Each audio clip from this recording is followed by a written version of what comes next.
वरिष्ठ नेता और सांसद जगदम्बिका पाल साहब हमारे साथ हैं। आज याद बिस्मिल्लाह खान में आप तशरीफ़ लाए।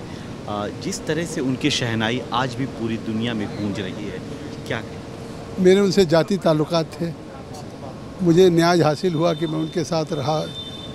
कभी जब वाराणसी जाता था तो मैं उनके घर जाता था, वो दिल्ली आते थे तो मेरे घर आते थे, और आज भी लगता मेरे सामने हैं।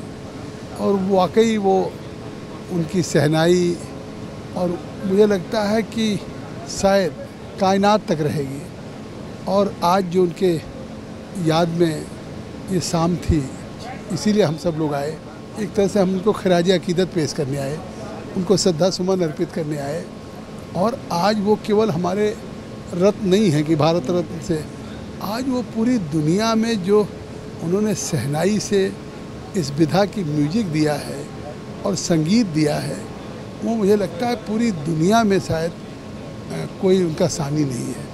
तो हम तो सब लोग उनके नाम से आज भी इतना उनसे एक ताल्लुकात जैसा लगता है, भावनात्मक रिश्ता जैसा है कि तमाम मसरूफियत व्यस्तताओं के बावजूद भी उनके यादगार में एक शाम हुई। सोमा घोष या राकेश सिंह सब लोगों ने किया, तो अपने आप हम लोग चले आए उनको एक तरह से खिराज अकीदत पेश करने। आपके ताल्लुकात और संबंध रहे, आपने कहा पूरी कायनात हमेशा याद रखेगी। नई नस्ल को क्या संदेश देंगे कि नई नस्ल को क्या सीखेगी?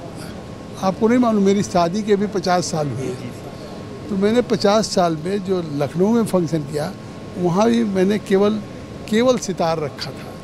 और दिल्ली में मैंने एक फंक्शन किया, वहाँ भी केवल सितार का वादन रखा था। तो आप सोच सकते हैं कि कितनी उनकी उस सितार से, सहनाई से कितनी मतलब लगाव है कि मैं तो कहूँगा नई पीढ़ी को जो कलाकार हैं उनको कम से कम वही रियाज, वही विधा और वही उसी लगन से कोई फिर उस्ताद बिस्मिल्लाह खां पैदा हो, यही मेरी शुभकामनाएं हैं। धन्यवाद सर। तो पाल साहब ने सीधा सीधा कहा है कि उस्ताद बिस्मिल्लाह खान की शहनाई पूरी कायनात कभी नहीं भुला सकती है।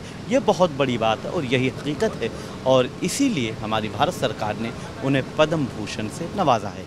वीडियो जर्नलिस्ट मनंजय कुमार के साथ मैं निसार अहमद खान, भारत एक्सप्रेस, दिल्ली। हमारी वीडियो आपको पसंद आए तो लाइक कीजिए, शेयर कीजिए और सब्सक्राइब कीजिए। साथ ही कमेंट बॉक्स में अपनी राय भी ज़रूर दें। और हाँ, अगर फेसबुक पर आप वीडियो देख रहे हैं तो हमारे पेज को फॉलो करना ना भूलें।